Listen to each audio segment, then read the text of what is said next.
Ξάπλωσα να κοιμηθώ και με παίρνει το μωρό. Θέλω να σε ξαναδώ. Έχω αγώνα ρε μωρό. Θα μαζούνε στο χωριό. Οι ρουφιάνοι είναι πολλοί. Θα με κάψεις ρε μικρή. Τι να κάνω κι εγώ. Πάω τον Ίνι να δω. Και στις 5 που γυρνώ το Τζομπάνο συναντώ.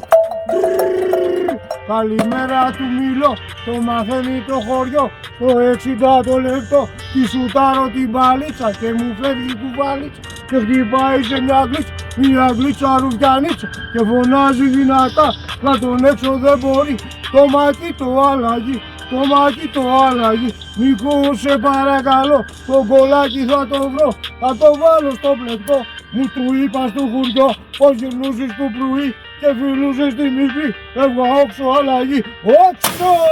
Και το παίρνω το μωρό πως με κάνανε αλλαγή. Οι ρουφιάνοι τα πολύ και μου απάντησε κι αυτό.